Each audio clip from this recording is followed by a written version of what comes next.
Do you remember the time, What's going on, guys? Welcome back to another video. So we're still stuck on the Travis Scotts, man. This is like damn near my 5th video talking about these. And it's just a really interesting topic. You know, this was really one of the most anticipated shoes. Now, I said the best release, and honestly the best release so far this year, but it was such a highly anticipated shoe. And I feel like everybody has these questions, and honestly, like, Nike, I don't know what's up, man. Like, pairs are super inconsistent, and you know, I made the 2 previous videos, number 1 getting scammed, number 2 real versus fake, and then I got tons of DMs from you guys, tons of tweets, so shout out to you guys interacting with me on social media at Mike the Compass. But pairs are so inconsistent. You know, I had people from saying they got their pairs directly, what am I doing? They got their pairs directly from Nike, and their stitch doesn't go all the way. If you look at the pictures on Nike's site, it doesn't go all the way. Pairs are so inconsistent, man. There's just so many different like blemishes, and even coming down to the stamp on the back is different for some people. You know, my pair had the white stitching on the inside of the pocket, and it sounds like none of you guys have that. So, you know, there's 2 things that I noticed on this pair that the other pair did not have. And number 1 being on the inside of the shoe, the stamp. There's actually a stamp in the bottom. Let's see if I can show you guys that. Ah, man, I'll get you some B-roll because I don't think you can see it very well, but it's black stamp. I can't really read what it says, but it is a stamp on the insole. And then number 2, shout out to Retro Whiz Kid. He hit me up. I think he told me, what did he tell me on Twitter or Instagram, or maybe in the comment section? The authentic pair. Now this is really hard to see. You guys can kind of see that stamp right there. That is on the box. It's super, super hard to see. Now, those of you guys that got your pairs from Travis Scott or, you know, Nike, make sure to let me know if you see that small little stamp. It's so hard to see, man. Like, you would never know. So shout out to him for letting me know about that. But between that stamp and the stamp in the shoe, those are the only things that I noticed that were different between my pair from Sneakers app and then the pair I got from eBay. It's really hard to tell, man. All the pairs are super inconsistent, which makes it extremely hard as far as the aftermarket is concerned. Some people didn't even have a receipt. I got my receipt right here. I'll show you B-roll. I don't want y'all to see my address, but I know I gotta show a receipt because some of y'all niggas are weird.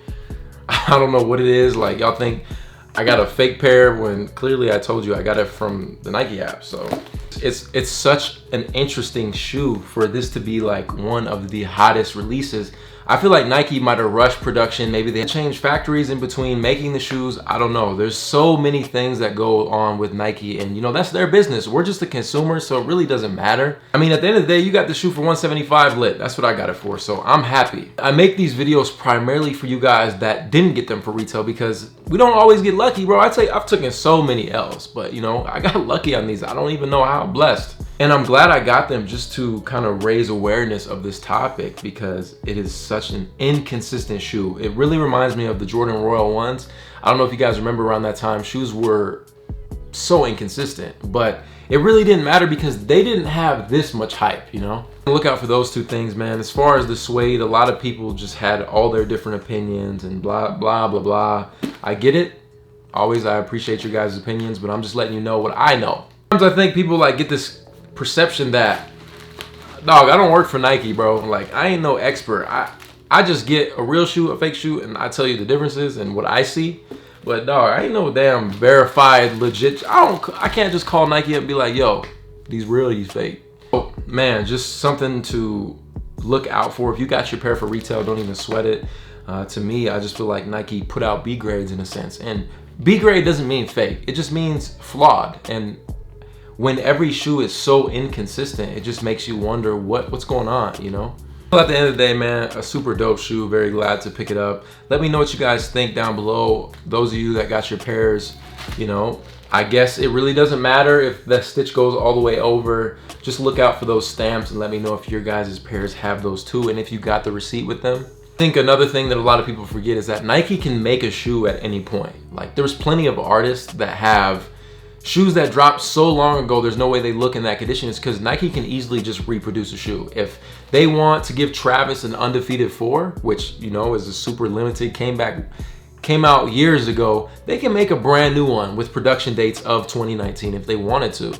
And of course, it's their brand. They can produce whatever they want. So if they're like, oh, Travis needs undefeated 4s, he needs lightning 4s, and he needs some Tokyo 5s, make those right now.